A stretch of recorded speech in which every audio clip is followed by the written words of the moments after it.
Hello friends, जो कि मैं क्लास 10th का आज कोऑर्डिनेट ज्योमेट्री के बारे में बता रहा हूँ। पूरा बेसिक से हम पढ़ेंगे। और अगर किसी भी बच्चे को अगर कोऑर्डिनेट ज्योमेट्री का बिल्कुल भी बेसिक नॉलेज नहीं है तो मैंने पार्ट 1 अपलोड किया है, पहले वो जरूर देखें, ठीक है।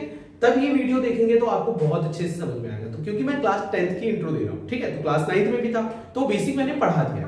तो देखते हैं यहाँ पे, जैसे कि यहाँ पे सबसे पहले अगर हम बात करेंगे तो डिस्टेंस फॉर्मूला, तो यहाँ पे डिस्टेंस फॉर्मूला है, ठीक है। डिस्टेंस फॉर्मूला जिसे हिंदी में कहते हैं दूरी सूत्र। जैसे कि यहां पे क्या होता है कि आपको दो पॉइंट दिया है, जैसे ए पॉइंट है और एक आपका बी पॉइंट है। जिस पॉइंट का नाम है ए, जैसे x1 y1, और दूसरा जो पॉइंट हो गया इसको कहेंगे x2 y2। अब यहाँ पे इस दोनों पॉइंट के बीच हमें क्या निकालना होता है? डिस्टेंस निकालना है, दूरी कितनी है।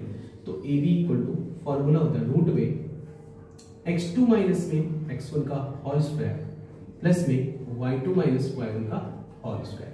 ये आपका डिस्टेंस निकालने का फॉर्मूला होता है, ठीक। अब हम जो करेंगे कि किसी भी पॉइंट का डिस्टेंस अगर ओरिजिन से निकालना हो तो क्या करेंगे। तो जैसे मान लीजिए पॉइंट है ओरिजिन O 0, 0 और एक पॉइंट मैंने ले लिया जिसका नाम है P और जो कि x, y से इसी से कनेक्ट है यहाँ पे। तो अगर हमें OP का डिस्टेंस निकालेंगे तो क्या होगा? तो ये आपका पॉइंट x1 हो जाएगा, ये आपका पॉइंट y1 हो जाएगा, ये आपका x2 हो जाएगा और ये आपका y2 हो जाएगा। चलिए पुट करते हैं। तो पहले क्या है यहाँ पे x2 क्या है यहाँ पे x माइनस x1 क्या है 0 होल स्क्वायर प्लस y2 क्या है यहाँ पे y माइनस y1 0 का होल स्क्वायर। अब x माइनस 0 तो x ही होगा होल स्क्वायर, x स्क्वायर हो गया, y माइनस 0 y का स्क्वायर। तो कभी भी किसी भी पॉइंट का डिस्टेंस अगर ओरिजिन से निकालना है ना तो फॉर्मूला होता है रूट में x square plus y square. तो ये आपका बेसिक, आपको मैंने डिस्टेंस फॉर्मूला बताया है और आपको मैंने डिस्टेंस किसी भी पॉइंट का अगर ओरिजिन से निकालना हो तो क्या होगा, तो ये फॉर्मूला है।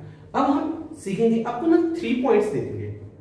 अब क्वेश्चन में बोला जाएगा कि ये तीनों पॉइंट कोलिनियर है या नॉन कोलिनियर, मतलब समरेखीय है या असमरेखीय है। अब कोलिनियर पॉइंट क्या होता है? तो कोलिनियर पॉइंट वो पॉइंट होता है, कोलिनियर आपको बताना है कोलिनियर पॉइंट्स है या नहीं है। तो कोलिनियर पॉइंट्स के लिए अब पहले कोलिनियर पॉइंट होता क्या है? When 3 or more than 3 points are situated on the same line, एक ही लाइन में होंगे ना तो उसे हम कहते हैं कोलिनियर पॉइंट। तो जैसे कि आपको 3 पॉइंट दे देंगे, 3 कोऑर्डिनेट दे देंगे और आपसे बोला जाएगा कि बताओ ये कोलिनियर है, मतलब संरेखी बिंदु है, संरेखी बिंदु है कि नहीं। तो देखते हैं ये ए बी और सी। अब आपको डिस्टेंस फॉर्मूला आपको पता है तो आप क्या करेंगे, डिस्टेंस ए और बी का निकालेंगे, मतलब ए बी, और फिर डिस्टेंस निकालेंगे बी और सी का, बीसी का डिस्टेंस फॉर्मूले से डिस्टेंस निकल जाएगा और इन दोनों को ऐड कर दीजिएगा और एक बार ना ए पॉइंट और सी पॉइंट से फिर ए और सी की पॉइंट की दूरी निकालेंगे, डिस्टेंस निकालेंगे। ये पॉइंट x1 y1 हो जाएगा, ये x2 y2 हो जाएगा। डिस्टेंस निकालने के बाद उसके बाद क्या करना है, आप अगर इन दोनों को ऐड करके अगर इसी डिस्टेंस के बराबर आ जाता है तो आपका कहलाएगा कोलिनियर। अब यहीं पे मैं बता देता हूं non collinear point, non collinear points Hindi में कहते हैं इसे असमरेखी बिंदु, असमरेखी बिंदु। अब इसमें क्या होगा, अगर हम किसी भी दो पॉइंट को, जैसे दो पॉइंट्स की दूरी निकालेंगे, फिर से यहाँ पे ए बी और यहाँ पे फिर से बी और सी पॉइंट्स, बी से लेके सी तक की दूरी निकालेंगे, तो यहाँ पे बी सी। अगर इन दोनों का डिस्टेंस को ऐड करने पे अगर ईसी के डिस्टेंस के इक्वल नहीं आता है तो इससे ये पता चल जाता है ये नॉन कोलिनियर पॉइंट्स हैं। तो उम्मीद है ये आपको बेसिक चीजें समझ में आ गया होगा। अब हम क्या करेंगे, इसके आगे मैं आपको अब जैसे 3 पॉइंट्स देके आपको बोला जाएगा ये कौन सा ट्राइंगल है तो उसके बारे में भी बताता हूं। अब जैसे कि आपको 3 पॉइंट दे देंगे, ट्राइंगल के लिए 3 पॉइंट्स देंगे, ये ए, ये बी और ये सी, 3 पॉइंट्स होगा। अब आपसे बोला जाएगा ये कौन सा ट्राइंगल है, क्या ये इक्विलेटरल ट्राइंगल है, क्या ये आइसोलेसिस ट्राइंगल है, क्या ये राइट एंगल ट्राइंगल है, क्या ये स्केलेन ट्राइंगल है। मतलब ये आपको क्वेश्चन बोला जाएगा कौन सा ट्राइंगल है, 3 पॉइंट्स देंगे। तो कुछ बहुत आसान है, आपको तो डिस्टेंस फॉर्मूले से पहले क्या निकाल लेना, ए बी का डिस्टेंस, बी सी का डिस्टेंस, ए सी का। और जब भी आप किसी भी दो पॉइंट का डिस्टेंस निकालेंगे तो एक x1 y1 हो जाएगा, दूसरा x2 y2 और फिर डिस्टेंस फॉर्मूला जो कि मैंने बताया। तो इक्विलेटरल ट्राइंगल की मैं बात कर रहा हूं, इक्विलेटरल ट्राइंगल हिंदी में कहते हैं इसे बाहु त्रिभुज। अगर हम इसका डिस्टेंस, तो AB का डिस्टेंस, अगर आप AB की दूरी निकालेंगे, एक से लेकर B तक की दूरी, फिर BC का डिस्टेंस निकालेंगे, फिर AC का डिस्टेंस निकालेंगे, अगर ये तीनों की डिस्टेंस अगर इक्वल आता है तो कौन सा ट्रायंगल कहलाएगा? Equilateral triangle. सेम जैसे कि आइसोसेलेस ट्रायंगल, हिंदी में कहते हैं इसको समद्विबाहु त्रिभुज, समद्विबाहु त्रिभुज। अब ये कौन सा ट्रायंगल? जिसके दो साइड्स इक्वल हो उसे कहते हैं आइसोसेलेस ट्रायंगल। अब किसी भी दो साइड्स अगर इक्वल हो, कोई भी दो साइड, अब जरूरी नहीं कि AB इक्वल टू AC, कोई भी दो साइड्स अगर इक्वल आ जाए तो कहलाएगा आइसोसेलेस ट्रायंगल। जैसे कि मान लीजिए मैं यहाँ पे AB का डिस्टेंस और BC का डिस्टेंस ना यहाँ इक्वल है मान लीजिए, और AC के इक्वल नहीं है। ऐसा नहीं है, मैंने बोला ना कोई भी दो साइड्स का डिस्टेंस, पहले तो आपको डिस्टेंस फॉर्मूला निकाल के ना आपको तीनों साइड का डिस्टेंस निकाल लेना है, उसके बाद आप चेक कर लीजिए कौन सी कंडीशन पे आएगा। ठीक है, तो ये चीजें आपको ध्यान रखना है। अब जैसे एक आ जाता है राइट एंगल ट्रायंगल भी, राइट एंगल ट्रायंगल, इसको कहते हैं समकोण त्रिभुज। अब यहाँ पे क्या होगा? राइट एंगल ट्रायंगल किसी भी, अब जो इन तीनों का पहले डिस्टेंस निकाल लीजिए।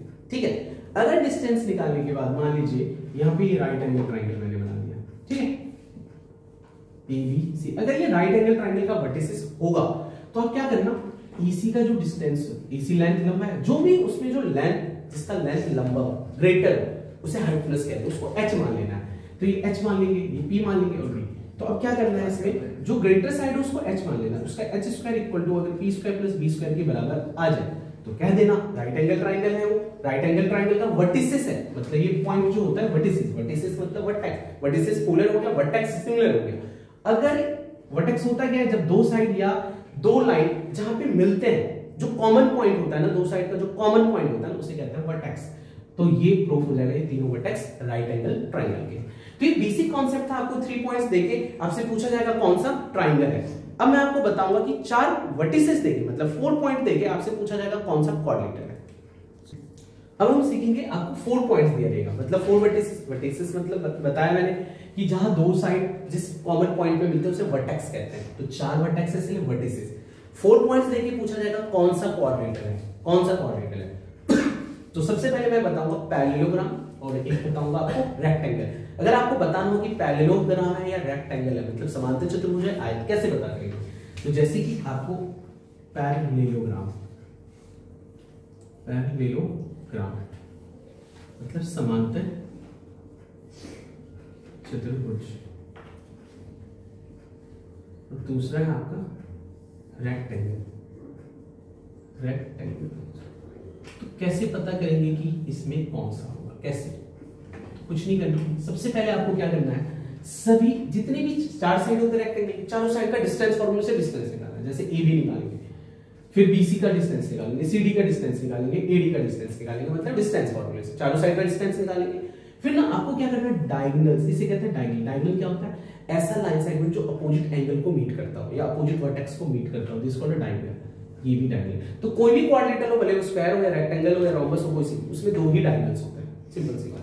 तो आपको क्या करना है, पैरेललोग्राम में अगर AD का डिस्टेंस अगर BC के डिस्टेंस के बराबर है, मतलब अपोजिट साइड्स इक्वल होंगे, और AB का डिस्टेंस अगर CD के बराबर है, एंड डायगोनल्स EC का जो डायगोनल का डिस्टेंस अगर BD के इक्वल नहीं है, तो वो आपका कहलाएगा पैरेललोग्राम। इसके अलावा और कुछ फाइंड नहीं करना, अपोजिट साइड्स इक्वल होनी चाहिए और इसमें डायगोनल्स इक्वल नहीं होने चाहिए पैरेललोग्राम में। जस्ट एंगल हमें चेक नहीं करना है, ठीक है, कोऑर्डिनेट ज्योमेट्री।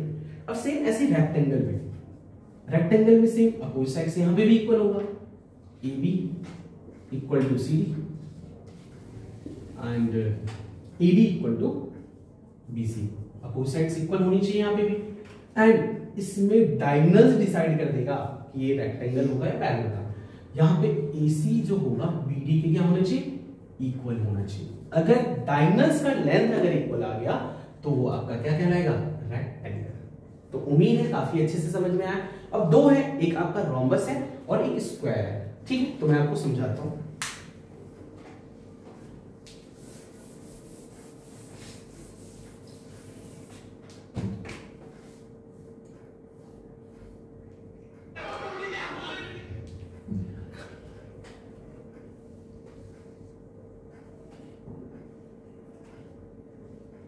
अब जैसे आपको यहाँ पे 4 साइड है, अब आपको बताना है कि स्क्वायर है या रेक्टेंगल है। मान लीजिए आपको ये शो करना है कि आपको स्क्वायर है या रेक्टेंगल है।